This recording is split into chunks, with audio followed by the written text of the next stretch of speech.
Hello everyone, salut à tous. Nous chez vous, c'est vous et nous.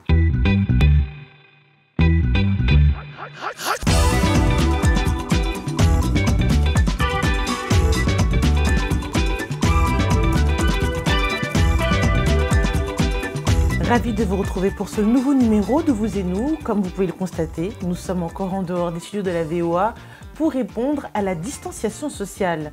Cette semaine, nous parlerons du VIH-Sida. L'éviter, c'est possible et c'est mieux, mais vivre avec n'est pas une fatalité. Le chanteur sénégalais Thione Seck, membre de la légendaire formation Orchestra Baobab dans les années 70, n'est plus de ce monde. Qui était-il? Nous y reviendrons dans cette édition de Vous et Nous. Rencontre avec Karel, une blogueuse culinaire d'origine béninoise, très suivie, et en toute fin d'émission avec le collectif Dongo pour parler de son dernier titre, Respect a Woman.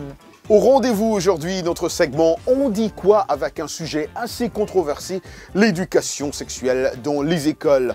La question hashtag Vous et Nous de cette semaine et Anglais Express avec Michel Joseph. Mais d'abord Ikea, on commence à Durban où on parle café, c'est ça. Le mois de mars, comme vous le savez, est dédié à la femme et quoi de mieux que de démarrer cette émission en allant dans une ferme de café qui emploie exclusivement des femmes. Cela se passe près de Durban, en Afrique du Sud, et nous avons pour guide Asma Botmi-Clark. Nous sommes à l'Assagé Coffee Farm, une exploitation de café à quelques kilomètres de Durban.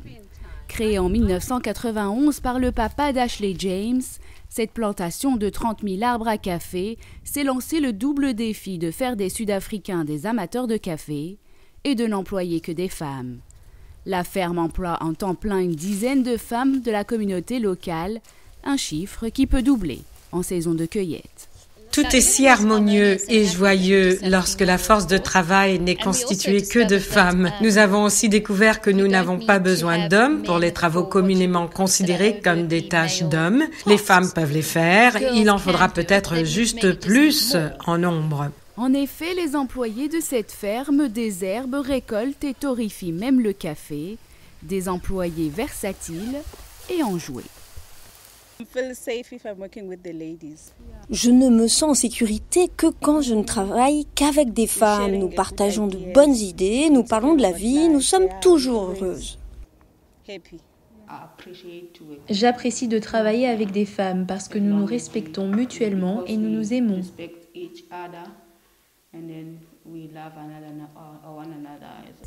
Faire tourner la plantation de café qu'avec des femmes n'était pas le plus difficile pour Ashley et sa famille, car les habitants de Durban et de l'Afrique du Sud, de manière générale, sont traditionnellement des buveurs de thé plutôt que de café.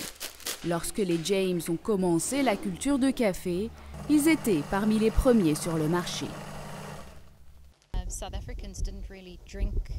Les Sud-Africains ne buvaient pas vraiment du café, ils buvaient de l'instantané. C'était au début des années 90.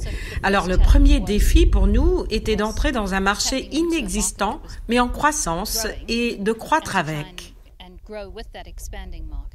Grâce à des années de labeur, de patience et à l'ouverture du pays à l'international, le business du café est devenu plus lucratif, même si la ferme marche au ralenti à cause de la pandémie.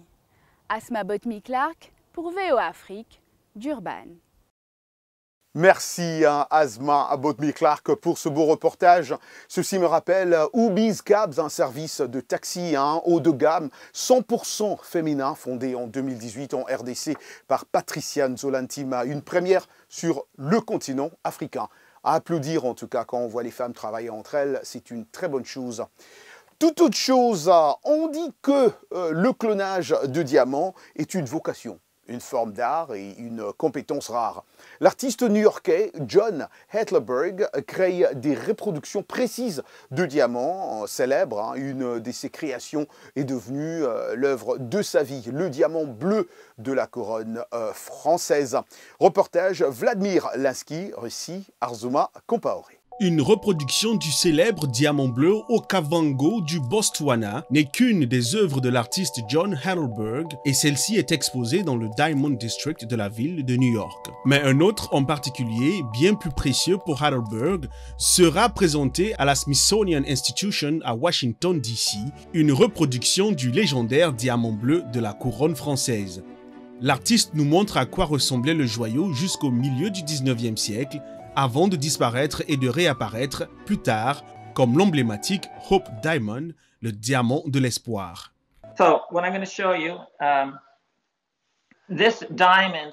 Ce diamant est l'une des rares gemmes taillées conceptuelles que j'ai jamais vues de ma vie. C'est vraiment stupéfiant. Louis XIV, surnommé Roi Soleil, ses couleurs étaient bleues et or. Il a ce diamant bleu et il veut que cela représente vraiment son pouvoir. Blue diamond, and he wants this to really represent his power. La biographie de cette pierre s'étend sur 5 siècles. Au XVIIe siècle, une pierre géante de 115 carats a été amenée de l'Inde en France. Elle a été taillée pour Louis XIV et on l'appela le diamant bleu de la couronne de France. Depuis, il a été retaillé plusieurs fois pour convenir au goût de ses nouveaux propriétaires. Il aurait fallu des années pour recréer la fameuse pierre, mais des employés du musée du Louvre à Paris ont trouvé 2 moules en fonte du diamant commandés par Louis XIV lui-même. It can't be extremely brilliant because the light goes right through it. Il peut être extrêmement brillant parce que la lumière le traverse. Ils ont fait un soleil à 7 rayons à l'arrière. Ils ont mis un or et parce que la lumière le traverse au centre, il reflétait ce soleil d'or à 7 rayons. Et donc, Louis XIV, le roi soleil, avait son diamant bleu avec un soleil d'or qui en rayonnait. So there he was, Louis XIV, the sun god, with his blue diamond, with the gold sun radiating out from it. Heidelberg dit que si la bonne forme était un défi, obtenir la couleur a été la partie la plus difficile. Il a obtenu de l'aide d'une entreprise du Minnesota qui utilise une technique de projection de nanoparticules.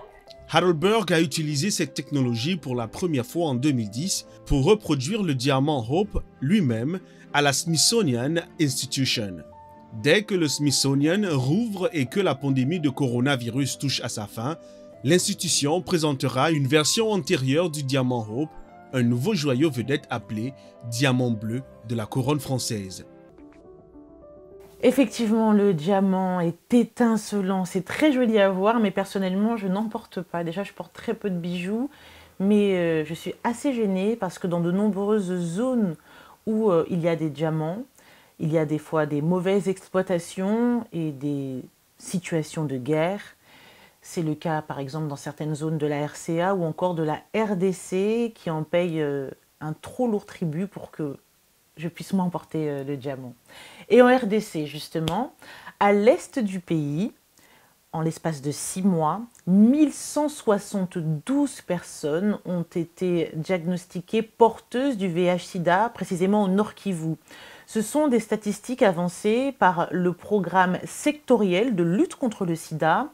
Bien souvent, les personnes porteuses sont dans le déni de leur situation sérologique. Il existe bien évidemment des exceptions.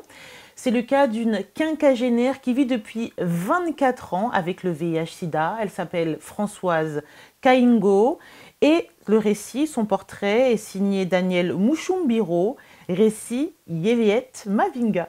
Françoise Kaingo vit dans cette petite maison dans l'un des quartiers populaires de Goma. Séropositive depuis au moins 24 ans, la quinquagénaire se porte très bien. Son seul secret est le respect des rendez-vous médicaux et la prise régulière de ses médicaments. Mère d'un enfant et responsable de plusieurs autres, Françoise a surmonté la stigmatisation communautaire avant de passer à l'étape de sensibilisation des PVV. Son courage et sa détermination lui ont valu plus de 5 mandats en tant que responsable de l'UCOP+, une plateforme des associations des personnes vivant avec le VIH au Nord Kivu. Je me suis mariée en 1996. Un an après, mon mari a développé le VIH-Sida. 2 ans et demi après, il est mort. À l'époque, il n'y avait pas de prise en charge, pas de médicaments, ni d'hôpital pour le dépistage. Mais Dieu m'a protégée. Je suis encore en vie. Ça fait au moins 24 ans et je suis toujours en bonne santé.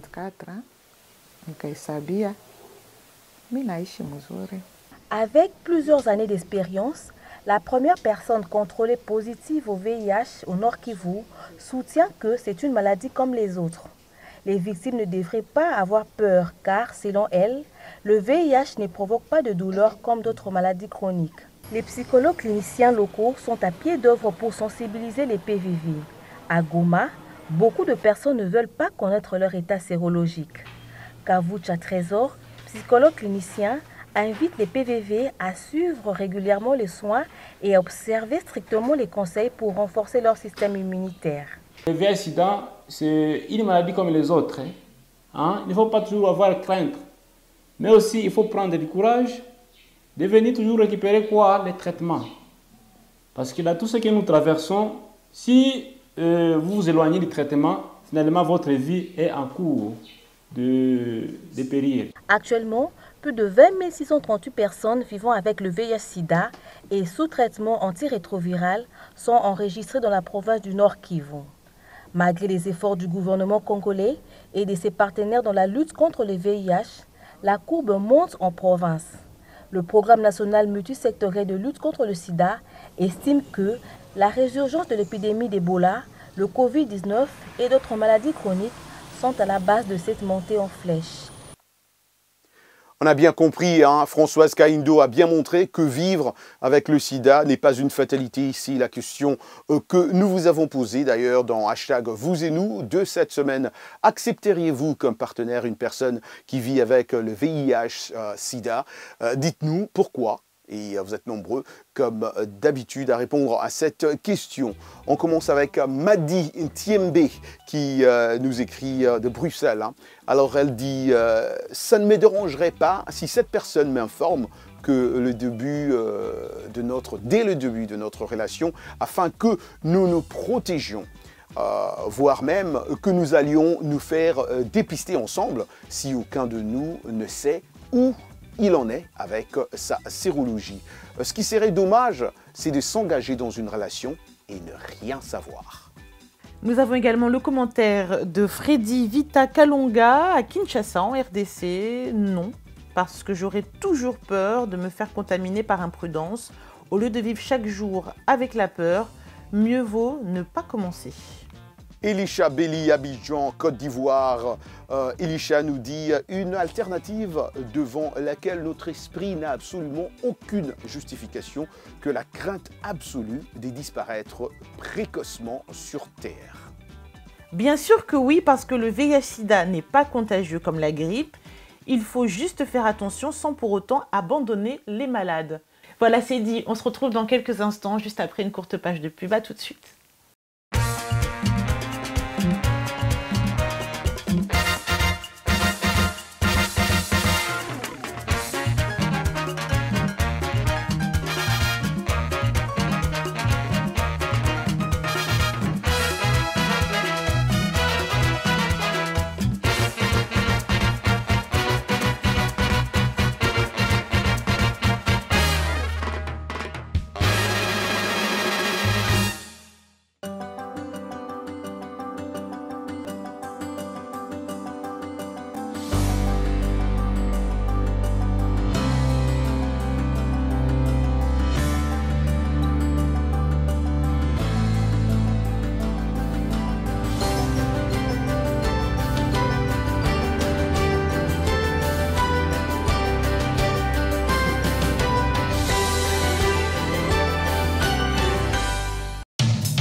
Vous et nous, part 2.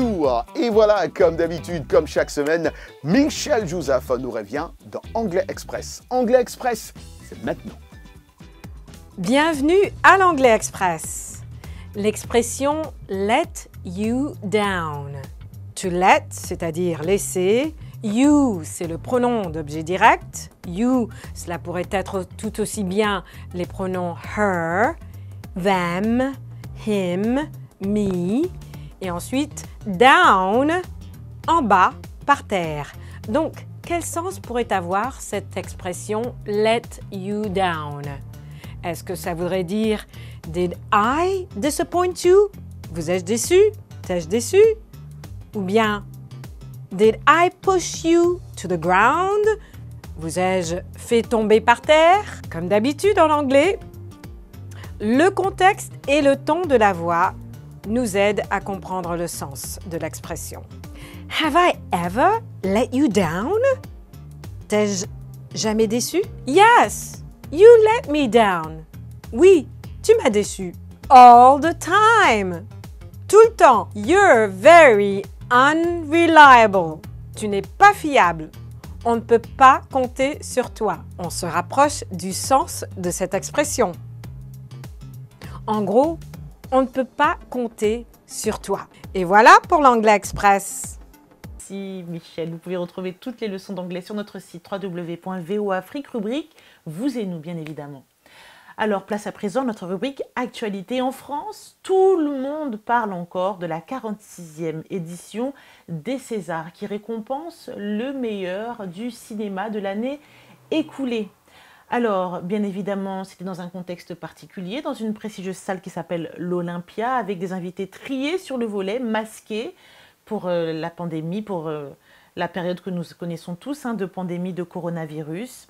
Alors, le rendez-vous du 7e art a été le moment pour de nombreux artistes de faire passer des messages. Les prix des meilleurs espoirs ont été décernés à Jean-Pascal Zadi, qui est d'origine ivoirienne, pour le film Tout simplement noir, et à Fatia Youssou, d'origine mauritanienne, pour son rôle dans le film Mignonne de Maïmouna Doucouré. Souvenez-vous, ce film controversé qui parlait de jeunes filles voulant utiliser les réseaux sociaux a été très mal vu aux États-Unis suite à une affiche qui ne reflétait pas la qualité du film. En tout cas, on parle d'une pluie de diversité sur le cinéma français. L'avenir nous dira si cela est vrai ou pas. Toujours dans l'actu, je le disais en titre, le chanteur sénégalais Thione Seck, membre de la légendaire formation Orchestra Baobab dans les années 1970, avant d'être sacré roi de la musique mbala, est décédé le dimanche 14 mars d'une maladie à Dakar à l'âge de 66 ans. Issu d'une famille de griots, Thione Balago Seck, de son vrai nom, son nom complet, était considéré comme l'un des seigneurs de la musique sénégalaise avec Youssou N'Dour, Omar Pène, Ismaël Lo ou encore son propre fils Wally Seck, aujourd'hui un des chanteurs les plus populaires d'Afrique de l'Ouest. Chanteur dans les années 1970 de l'orchestre Baobab, une formation adepte d'une salsa afro-cubaine à la sauce sénégalaise. Thione Seck avait fondé dans les années 1980, Ramdan, un groupe de pur mbala, genre né de la rencontre entre plusieurs rythmes locaux, le chant, le funk et parfois le reggae aussi. Ses plus grands succès comprennent notamment Allo Petit et Diaga ou encore Orientisme, sorti il y a d'ailleurs une quinzaine d'années, sur lequel il effectuait une plongée dans les musiques orientales, indiennes et arabes avec cordes, cuivre, oud, kanoum, sitar et tabla, et donc plusieurs instruments qu'il essayait de mélanger, comme on dit en tout cas, paix à son âme. Cette semaine, c'est au tour de la rubrique On dit quoi de refaire surface et on parle cette semaine de l'éducation sexuelle à l'école. Bon nombre de pays africains en parlent, mais ce sujet est polémique, tant à cause des croyances culturelles que les croyances religieuses. Nous allons prendre l'exemple de la RDC où depuis 1970, l'Église catholique a instauré un cours à l'éducation à la vie familiale. Le but est d'anéantir le fléau, considéré comme un fléau bien évidemment, des grossesses précoces. Alors nous allons aller dans les rues de Kinshasa pour poser la question où vous allez voir les réponses sont très disparates. Le micro-trottoir est signé Ézéchias Polo, réalisé pour VOA Afrique. Je dois rappeler d'abord que hier, élèves, étudiants, aujourd'hui parents, Nous regrettons le fait que, par le temps qui court, cette notion n'est plus enseignée dans nos écoles. Alors que nous, lorsque nous étions sur les bancs de l'école, moi je me rappelle aux humanités, nous avons appris comment évolue le cycle de la femme. Donc tel que je suis là, je sais calculer quand est-ce qu'une femme peut concevoir et quand est-ce qu'elle ne peut pas concevoir. La question de l'éducation sexuelle est inscrite dans les programmes ou dans les manuels scolaires. Mais la plupart d'enseignants ou de parents n'abordent vraiment pas jusqu'au fond cette question, puisque c'est une question de susceptibilité. Parler de sexe en famille, c'est vraiment un tabou, encore jusque-là. Bien que dans certaines familles, on en parle, mais dans la plupart des cas, c'est vraiment un sujet tabou. C'est un tabou pour nous, les Africains.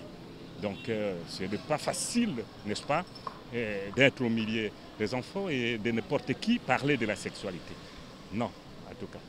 Nos filles sont vraiment abandonnées à leur triste sort. Tel qu'il n'y a pas cette leçon, il n'y a pas ces cours, même au niveau des maisons, ce n'est pas facile d'apprendre à un parent africain, d'apprendre à sa fille ou soit à son fils la sexualité. C'est difficile puisque c'est une situation, un problème tabou chez nous. Merci à l'agence Juka Africa de Alex Kati Katalai pour ce beau reportage. Je vous invite maintenant à découvrir Karel Vignon-Vulliem, influenceuse d'origine béninoise passionnée de cuisine. Elle a choisi d'utiliser les réseaux sociaux pour faire connaître ses plats. Pour le bonheur de ses milliers de followers, Mamadou Oumfa nous entraîne dans son univers culinaire. Suivant. Cuisiner est un moment très spécial pour Karel Vignon-Vulliem. C'est l'occasion de préparer ses plats préférés pour le plaisir de ses papilles gustatives. Un vrai bonheur pour cette gourmande assumée, mais c'est aussi un instant de partage de son savoir-faire culinaire avec ses followers à travers le monde. Je pense que ma communauté me soutient vraiment. Ce sont mes amis. J'ai des milliers d'amis, des amis virtuels comme je les appelle, mais ils sont réels pour moi et je réponds à chaque message que je reçois. J'essaye de réagir à chaque commentaire, car c'est grâce à eux qu'aujourd'hui je suis Karel VV. De l'amiwa, plat béninois à la pâte rouge, à la soupe marocaine harira, en passant par les lasagnes, les avocats farcis ou le cheesecake, les recettes proposées par Karel sont variées. Toutefois, elle met un point d'honneur à promouvoir la cuisine africaine.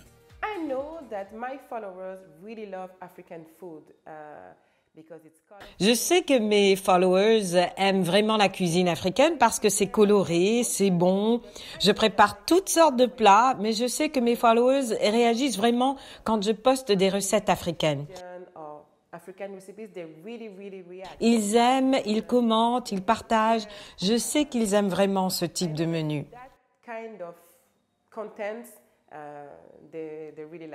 Cette activité est devenue un boulot à plein temps pour Karel, dont l'esprit fourmille d'idées.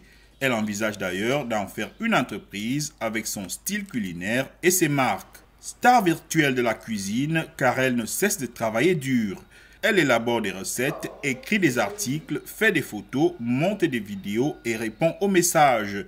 Elle travaille aussi à nouer des partenariats avec des entreprises alimentaires, des compagnies aériennes, des fabricants de meubles et autres entités pour conquérir un plus grand public.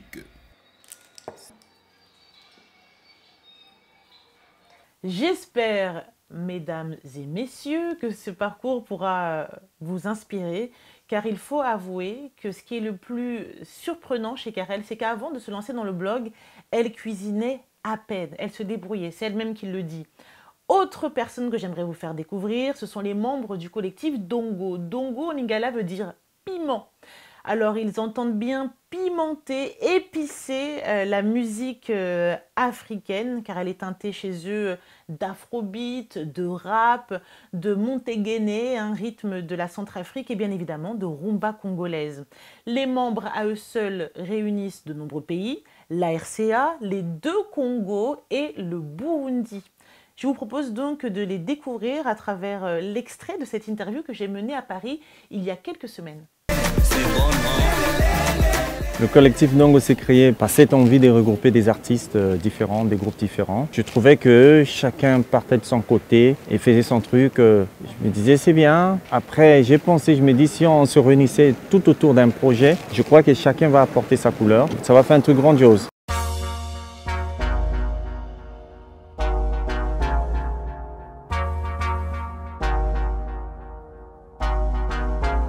Déjà, j'aime les langues. J'aime les langues et ce mélange, c'est aussi un mélange de culture. Donc, chacun de nous vient d'un côté où il y a une culture et donc ce mélange apporte aussi cette différence de culture. Moi, j'ai été élevé par une femme. Ma mère, je ne l'ai pas connue, mais c'est plutôt ma grand-mère qui m'a élevé. Et elle s'est battue contre vents et marées pour ma santé, pour me nourrir, pour mon éducation.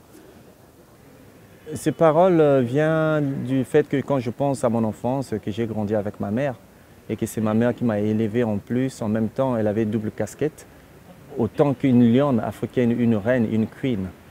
Et en même temps qu'une battante. Donc elle se battait pour nous aider et pour nous éduquer, parce que c'est elle qui nous éduquait. Donc on n'avait pas papa. Et avec cette force qu'elle avait et toutes les souffrances de la vie qu'elle est tentée d'affronter, elle a pu tenir le coup de nous faire grandir, de nous donner une bonne éducation. C'est en musique qu'on termine donc ce numéro de Vous et Nous. J'en profite pour faire un clin d'œil à toutes nos stations partenaires et aux collègues de VOA Afrique qui nous permettent de produire cette émission. Merci à vous, chers téléspectateurs, pour votre fidélité. Et comme d'habitude, on s'est dit, Ekia, rendez-vous la semaine prochaine. Ciao, ciao. Bye.